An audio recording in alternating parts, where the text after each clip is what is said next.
quiero presentarles a un gran amigo, a un gran maestro. Pues les digo quién es el doctor Luis Daniel Vázquez Valencia. Les comparto su semblanza curricular. El doctor Luis Daniel Vázquez Valencia es doctor en Ciencias Sociales con mención en Ciencia Política por la Flaxo México. Tiene estudios en Derecho, Ciencia Política y Sociología Política. Actualmente se desempeña como profesor investigador del Instituto de Investigaciones Jurídicas de nuestra alma mater, de la máxima casa de estudios, y mantiene colaboración con Flaxo México y por supuesto también es miembro del Sistema Nacional de Investigadores del CONACYT nivel 1. Sus temas de investigación incluyen la teoría jurídica del derecho, internacional de los derechos humanos, los estudios sobre democracia, derechos humanos y mercado, y la relación entre corrupción, impunidad y derechos humanos. Entre mucha de su vasta bibliografía quisiera comentar y compartir con ustedes sus más recientes publicaciones. Corrupción y Derechos Humanos, Peter Lang, 2017, Test de Razonabilidad y Derechos Humanos, Instrucciones para Armar, editada por el Instituto de Investigaciones Jurídicas de la UNAM en 2016, y Derechos Humanos y Restricciones, Los Dilemas de la Justicia, también por el Instituto de Investigaciones Jurídicas en 2015, así como las coordinaciones de los libros Los Derechos Humanos y la Violencia, Estado, Instituciones y Sociedad Civil, de 2015, Entre el Pesimismo y la Esperanza, los Derechos Humanos en América Latina, también de 2015, publicado por Flaxo México, De la Democracia Liberal a la Soberanía Popular, en 2015, editada por Flaxo, y Derechos Humanos y Transformación Política en Contextos de Violencia, editada por Flaxo México, CISAN UNAM. Para mí es un privilegio, un honor y un gran gusto presentar y ceder sin más la palabra a mi gran amigo el doctor Luis Daniel Vázquez Valencia. Un aplauso, por favor, para él. Al contrario, muchísimas gracias por la invitación tanto a la facultad como a Crítica Jurídica, y qué bueno que se animaron ustedes a tomarse un tiempo para venir a escucharnos. Yo analizo estudio los derechos humanos desde las ciencias sociales, eso es lo que hacíamos en la Facultad Latinoamericana de Ciencias Sociales, estudiar a los derechos humanos desde donde nosotros podemos entenderlos. Y en ese sentido es importante recuperar algo que ya Claudia de alguna manera adelantaba. Los derechos humanos son normas y efectivamente en ese sentido pues el derecho es necesario para poder entenderlos, pues todo su andamiaje normativo, sobre todo después de la reforma constitucional en materia de derechos humanos del 2011. A partir de entonces tenemos una nueva forma de integración del derecho constitucional y también de interpretación de ese derecho constitucional. Entonces es muy importante todo el andamiaje normativo propio del derecho internacional de los derechos humanos. Pero los derechos humanos no solamente son normas, son un montón de otras cosas, ¿no? Por eso es que también necesitamos de otras disciplinas para poder entender esas otras dimensiones de los derechos humanos. Por ejemplo, los derechos humanos claramente son relaciones de poder, ¿no? Cuando nosotros vemos el conflicto que hay entre las organizaciones, las ONGs, el primer lugar donde yo lo vi con mucha claridad, en realidad se ha visto en varios lugares, pero pensando en América Latina contemporánea, sin duda es en el caso de Colombia, ¿no? Específicamente en el gobierno de Álvaro Uribe, donde el principal movimiento opositor al gobierno era el movimiento de derechos humanos. No es casualidad que hayan justamente criminalizado a mucho de ese movimiento en Colombia, que hayan acabado varios de ellos asesinados asesinados o como presos políticos. Y algo parecido está pasando en México después de la guerra contra el narcotráfico, en donde lo que tenemos son 250,000 muertos, 34,000 personas asesinadas, la práctica tanto de la desaparición como de la tortura de forma generalizada, y esto sin contar obviamente las violaciones a los derechos económicos y sociales que se observan en los 85 millones de personas en condiciones de pobreza y de vulnerabilidad. En la medida que tenemos estos patrones estructurales de violaciones a derechos humanos, pues obviamente las ONGs, en el caso de México, también se están convirtiendo en uno de los más importantes sujetos de oposición al gobierno. ¿Por qué? Pues por poner el dedo en la llaga sistemáticamente con que esto está sucediendo. Cuando miramos esas confrontaciones, por ejemplo, entre las ONGs y el gobierno, lo que estamos mirando son relaciones de poder, ¿no? Incluso cuando vemos el tipo de leyes que ellos sacan, la Ley de Seguridad Nacional, la forma en que sacaron la Ley de Desaparición Forzada, o más bien la Ley de Desapariciones en general, en fin, los distintos marcos normativos que obviamente están dotando de sentido ciertas cosas, pues ahí estamos mirando también esas relaciones de poder. Los derechos humanos no solamente son normas o relaciones de poder, también un poco, ya Claudia lo adelantaba, son discursos. Y esta tal vez es la parte más interesante, porque aquí es donde yo me quiero, por aquí es donde yo entro al estudio de los derechos humanos como discurso. son además un discurso político que en consecuencia puede tener distintos matices o distintos, puede ser un discurso progresista, puede ser un discurso conservador. Tal vez esto va a quedar más claro con un ejemplo. Si nosotros quisiéramos hablar a favor de la interrupción legal del embarazo, podríamos hacer un discurso de derechos humanos considerando los derechos de las mujeres sobre su propio cuerpo, los derechos sexuales y reproductivos, y todo esto obviamente nos llevaría a argumentar por qué es totalmente válido, porque es incluso parte de esos derechos, pues, la interrupción legal del embarazo. Y los conservadores ahora, de forma mucho más cosmopolita, la Iglesia en particular de forma mucho más cosmopolita, dejaron atrás la idea del alma, ¿no? Y lo que empezaron a determinar es que la vida empieza con la concepción, que eso está establecido lamentablemente en la Convención Americana, y sustentándose en un derecho humano, el derecho a la vida, se opondrían a la misma interrupción legal del embarazo. Y ambos serían discursos de derechos humanos, uno sustentado en el derecho de la mujer sobre su propio cuerpo, los derechos sexuales y reproductivos, el otro sería también un discurso de derechos humanos sustentado sobre la vida, pero llevarían a lugares totalmente opuestos, ¿no? Uno a favor, otro en contra de la interrupción legal del embarazo. Entonces esto es importante porque se trata de discursos políticos, pero no hay un discurso político. Hay múltiples discursos políticos en torno a los derechos humanos como muchas otras categorías, como en ciencia política, la libertad, la democracia, la igualdad, son categorías en disputa. Lo que nos estamos disputando es el sentido de los derechos humanos, la construcción y la lógica de los propios derechos humanos.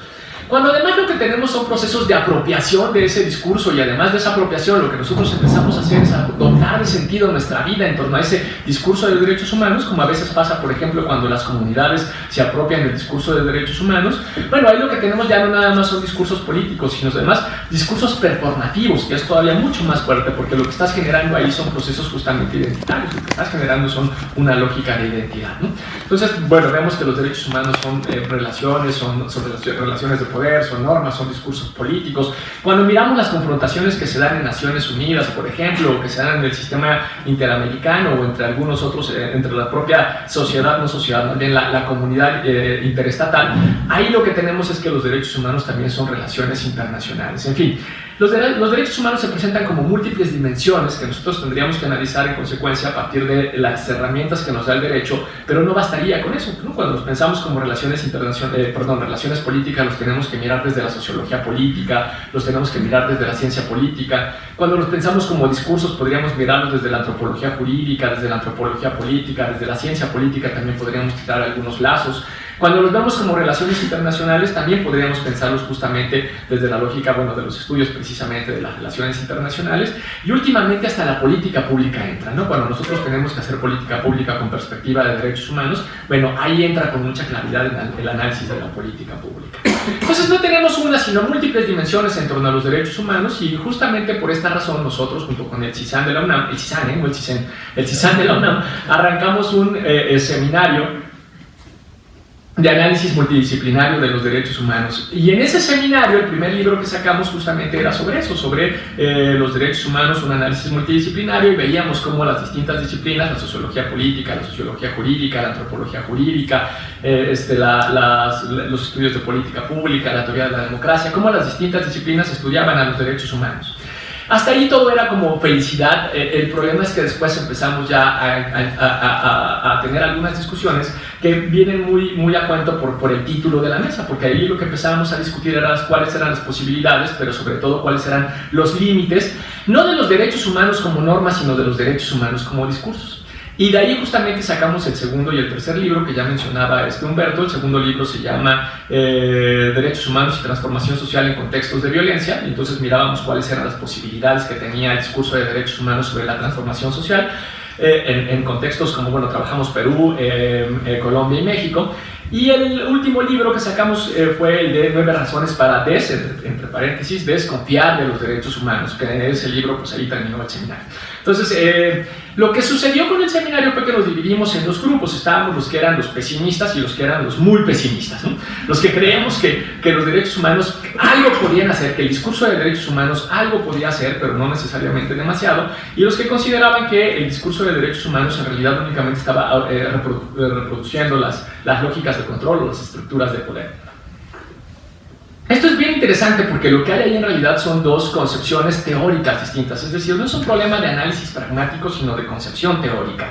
Cuando nosotros, cuando los que digamos eran los pesimistas, éramos los viejos socialistas que frente a la caída del muro de Berlín en 1989 pensamos que el discurso de derechos humanos podía ser o podía servir todavía como un discurso emancipatorio, con las limitaciones que ese discurso tiene, porque obviamente no es una teoría que está construida para cambiar un sistema económico ni un sistema político, no está pensado para eso los derechos humanos, pero pese a eso se puede utilizar para generar ciertos aspectos de emancipación. Sobre eso voy a profundizar un poco más adelante, ¿no?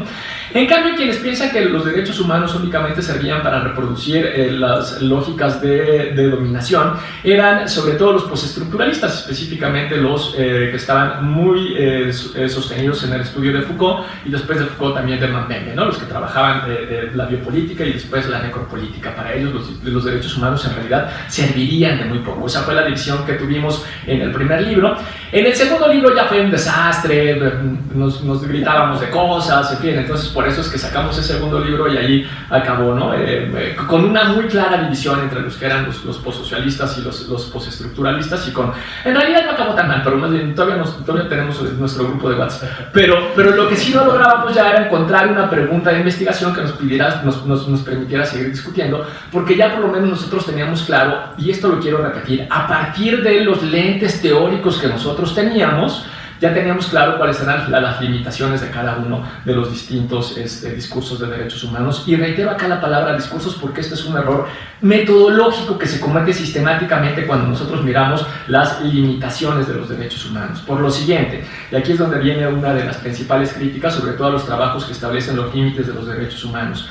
Esto yo creo que ustedes lo vieron. ¿Todos acá son estudiantes de Derecho? A ver, levanten la mano los que son. O estudiaron Derecho, porque ya vi que unos son mayorcitos. No, perfecto, todos son abogados, todos tuvieron en algún momento una clase de Sociología Jurídica. Y me imagino que en esa clase de Sociología Jurídica les dejaron perfectamente claro, en la clase 1, en el minuto 1, el profesor, si es que era un buen profesor, que una cosa es la norma y otra cosa es el poder social que se encuentra detrás de la norma. La norma en sí misma no sirve para nada, ¿no? Y esto hay que decirlo con mucha claridad, hay que decirlo con mucha fuerza, hay que dejarlo bien clarito. La norma, si no tiene un poder social detrás, es letra muerta, ¿no? Por eso podemos tener una constitución, incluso ahora un bloque de constitucionalidad, o como le pusieron un pinche nombre, parámetro de regularidad constitucional, de no sé qué cosa. Bueno, yo creo que la forma más sencilla de decirlo es podemos tener el mazacote de derechos que tenemos ahora, ¿no? Pero si no tenemos el poder social detrás de ese mazacote de derecho, pues ese mazacote de derecho no sirve para nada, ¿no? Eso hay que decirlo con mucha claridad. Y entonces hay que tener ahí mucho cuidado en confundir la potencia del discurso con la potencia social, ¿no? En las fuerzas hegemónicas en un momento determinado. Son dos cosas totalmente distintas.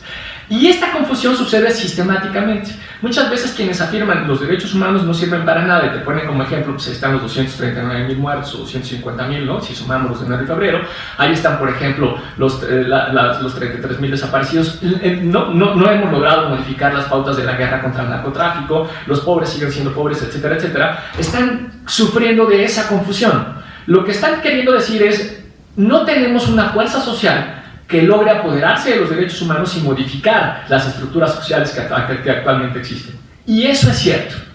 Hoy en México, hoy en América Latina, no tenemos una fuerza. Hoy que estamos en pleno, no sé si se enteraron de las elecciones de Paraguay. Si no se enteraron, no se enteren, fueron un desastre, ganó otra vez el Partido Colorado. Pero lo que quería decir con esto es, hoy que estamos en plena restauración neoliberal en América Latina, porque eso es lo que estamos viviendo después de la vuelta a la izquierda, ¿no? Lo que tenemos hoy en América Latina es una abierta restauración neoliberal. Hoy que estamos en plena restauración neoliberal en América Latina, lo que no tenemos es una fuerza social que logre modificar esas estructuras hegemónicas, esas estructuras de opresión, esas estructuras de discriminación, esas estructuras de exclusión. No existe una fuerza social para eso. Pero no hay que confundir que no existe una fuerza social que logre modificar esta tendencia con el discurso de derechos humanos no tiene la capacidad emancipatoria que podría tener. Ciertamente no tiene la misma capacidad emancipatoria que tenía el discurso socialista, pero eso es una cosa totalmente distinta y hacia ahí voy a dedicarle los últimos 5 minutos que me quedan. Siempre digo eso cuando me voy a tomar 15. No es cierto.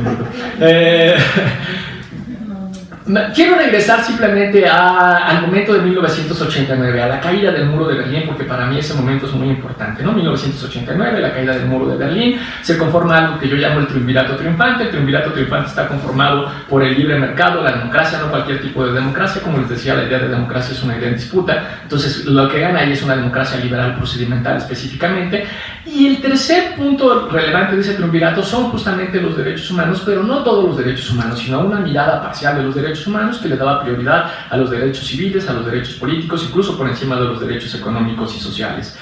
Cuando yo digo que existió en 1989 este triunvirato, no estoy diciendo que necesariamente los 3 puntos se cumplían, tampoco estoy diciendo que los 3 puntos no tenían tensiones, porque las tienen entre cada uno de ellos. Lo que estoy diciendo es que a partir de 1989 cualquier gobierno de cualquier estado, para ser políticamente legítimo, tenía que decir: soy democrático, soy parte del libre mercado y además no violento derechos humanos. Ni Bush, cuando tomaba a los prisioneros, les ponía una máscara y encima les echaba agua para ahogarlos, para generar esta sensación de ahogo cuando los estaban interrogando, ni él se animó a decir que eso era violación a derechos humanos. Lo que salió, y pudo haberlo hecho, ¿no? Pues era Bush, era el presidente del país más importante, más fuerte, pues por lo menos militarmente hablando, era el presidente de Estados Unidos. No salió a decir: bueno, sí, los estoy torturando, ¿y quién la va a hacer de todos? No salió a decir eso, salió a decir: esto en realidad es un interrogatorio profesional específicamente elaborado para estas personas, pero no es tortura, esto no es tortura, nadie se confunda, ¿no? Entonces, ¿justo por qué? Porque los derechos humanos eran parte de ese triunvirato que generaba este proceso de legitimidad, ¿no? En la medida que son parte de este triunvirato y que generan este proceso de legitimidad, tenemos este problema que les contaba hace un rato.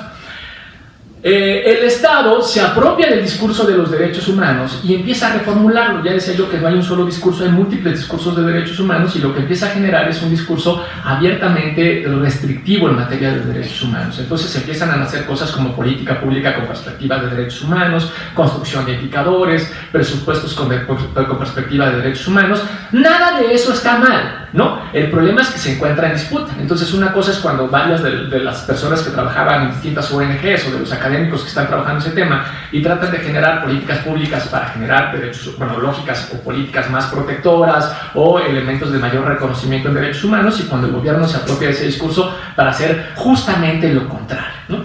Me he encontrado con sentencias, por ejemplo, que nos dice: bueno, claramente el proyectista que hizo esta sentencia sabe de derechos humanos, cursó el doctorado correspondiente, conoce toda la teoría y aplica todos los conceptos para restringir derechos, ¿no? Exactamente para lo contrario de lo que uno esperaría, ¿no? Entonces eso pasa, y eso pasa mucho. Otra vez, no hay uno, hay múltiples discursos.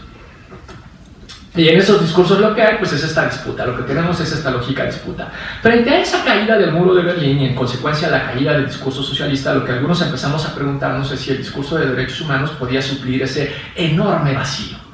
Yo creo que no.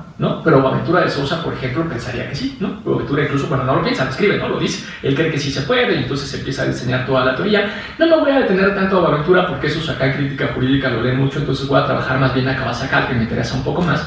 Porque lo que hace Cabasacal haciéndose esta misma pregunta es pensar cuál es la capacidad emancipativa que tiene, ya no el poder social que hay detrás de los derechos, porque les decía que ese lamentablemente en México y en América Latina se encuentra muy reducido, pero sí la capacidad discursiva del discurso de derechos, analizando la Carta de Derechos, ¿no? Que está integrada por estos 3 elementos: Declaración Universal, el Pacto de Derechos Civiles y el Pacto, civiles y políticos, y el Pacto de Derechos Económicos, Sociales y Culturales. Y lo que él encuentra, si pensamos en 3 distintos tipos de poder político, poder económico y poder social, es que cada una de esas cosas tiene un binomio, ¿no? El poder político supone la organización estatal, el poder económico lo que quiere mirar es la organización a partir de la propiedad, y el poder social tendría que mirar cuáles como las características de discriminación o no discriminación que tiene el discurso de derechos humanos sustentado en estos 3 documentos. Y aquí viene una cosa bien interesante. Tomen en cuenta que la Declaración Universal viene de 1948 y que los pactos se firman en 1976, ¿verdad? Ahora lo de 66. Ahí está, 1966. Entonces, cuando nosotros estamos pensando en el poder político, si vamos a mirar cuáles son los derechos reconocidos y cuál es la lógica que se establece en estos 3 documentos, lo que tenemos es un Estado fuertemente interventor, ¿no? Lo que se necesita para hacer valer todos esos derechos que se encuentran establecidos en esos 3 documentos, por un lado es un Estado fuertemente intervencionista y por otro lado una organización abiertamente democrática del régimen político, ¿no? No es posible pensar a partir de estos documentos un tipo de régimen distinto al democrático en particular, ¿no? Entonces ese es el tipo de orden estatal que nos están proponiendo, o que se propone en ese documento, o que propondría ese discurso de derechos humanos. Recuerden, no solamente hay uno. Cuando pensamos después el poder económico, acá la disputa se pone bien interesante, porque bueno, lo que se pone primero en el centro es por supuesto la idea de propiedad, que sí está en la Declaración Universal, pero que después desaparece en los dos pactos. Sin embargo, la cosa interesante es que se reconoce la propiedad, pero no se reconoce determinado tipo de propiedad, ¿no? Es decir, puede ser cualquier tipo de propiedad, ¿no? La propiedad de consumo, la pequeña propiedad. Lo que sí se reconoce abiertamente, por ejemplo, es la propiedad colectiva, ¿no? Si se reconoce la propiedad colectiva, entonces la Declaración Universal está lo suficientemente abierta, y esto no es casualidad porque ya era parte de esa negociación, la declaración es lo suficientemente abierta para que entre lo mismo un sistema económico capitalista que uno socialista, porque para eso justamente es que está reconocido, ¿no? El sistema colectivo, o incluso uno comunitario, pensando en las comunidades indígenas. De hecho, de ahí se agarró justamente la Corte Interamericana, porque no está reconocida como la propiedad, por lo menos no en la Convención, como derecho de propiedad comunitario, pero de ahí se agarra para darle contenido después justamente a todo el derecho de las comunidades indígenas sobre su propio territorio, ¿no? Entonces tenemos el reconocimiento de la propiedad, pero no se establece un determinado tipo de propiedad. Si nosotros vamos a mirar, por ejemplo, el movimiento constitucional dentro del giro a la izquierda, lo que vamos a encontrar es que hay constituciones como la de Venezuela que pueden tener hasta 12 distintos tipos de propiedad. No tenemos una, sino un montón de tipos de propiedad. Por eso podemos organizar el régimen económico lo suficientemente abierto para organizar el régimen económico de diferentes maneras. Pero lo que sí hay con mucha claridad es una directriz específica de distribución económica, y es todo el set de derechos económicos y sociales. Lo que nos está hablando con eso es, bueno, puedes organizarlo como quieras, pero tienes que garantizar derecho a la vivienda, derecho a la salud, derecho a la alimentación, derecho al medio ambiente, en fin, tienes que garantizar todos estos derechos. ¿De qué nos está hablando eso? Pues de un fuerte proceso de distribución, y además de la defensa de la equidad en la relación salario-trabajo. Eso también es muy importante, por eso hay un fuerte reconocimiento a la Declaración Universal de los Derechos Humanos Laborales. Por eso hay cosas que a los abogados no les hacen, o no nos hacen, voy a poner acá como abogado, no nos hace mucho sentido, como cuando llevamos a la declaración, lo empezamos a leer y en el artículo 25 encontramos el derecho a las vacaciones pagadas. Y uno dice, ¿cómo las vacaciones pagadas pueden ser un derecho humano? Claro, esto tarde o temprano tiene que salir porque no cumple los requisitos, las lógicas de las propias de los derechos humanos. Bueno, las vacaciones pagadas están ahí no por un elemento de técnica jurídica, sino por un elemento de decisión política. Es justamente esa equidad en las relaciones salario-trabajo. Tiene ese objetivo, están ahí, por eso no es casualidad.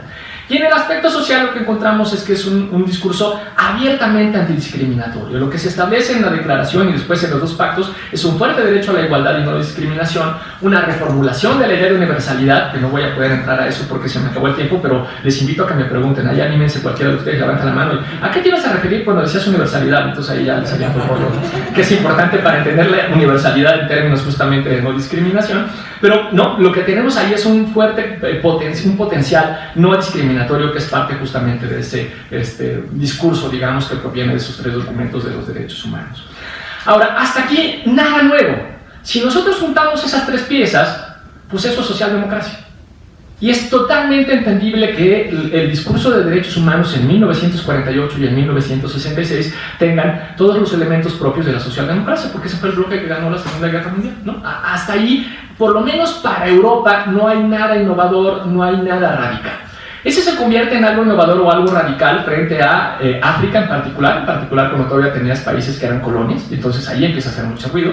Se convierte en algo muy innovador para América Latina en específico, porque obviamente en América Latina no gozábamos de los privilegios que se tenía y que después se consolidaron por algunos años en esa Europa socialdemócrata, pero cobra especialmente su radicalidad hoy, ¿no? En la restauración neoliberal. Porque justamente todos esos derechos reconocidos y esas lógicas reconocidas en ese viejo 1948 o 1966 se contraponen con mucha fuerza a lo que está sucediendo hoy en esa restauración neoliberal. De ahí que toman esa matiz, esa posibilidad de emancipación. Entonces la radicalidad del discurso de derechos humanos puede venir como justamente una crítica a las estructuras prevalecientes hoy, y las estructuras prevalecientes no son las de la socialdemocracia, son las lógicas neoliberales, son estas que decíamos hace un rato, son las de la opresión. Bueno, y el México neoliberal con redes de macrocriminalidad y de muerte, que son todavía mucho más graves, abiertamente mucho más graves. Entonces, cuando nosotros tenemos que pensar en qué consiste la posibilidad de cambio del discurso de derechos humanos, uno, no confundir posibilidad de cambio, la capacidad social del cambio, porque eso depende de cómo se encuentran las estructuras sociales y lamentablemente en este momento se encuentran en desventaja, no confundir eso con la posibilidad discursiva de los derechos humanos, y centrarnos en estos 3 puntos principales: la no discriminación, la equidad en todas las esferas de la vida y, el más importante, la posibilidad efectiva de generar un control sobre la propiedad. Gracias.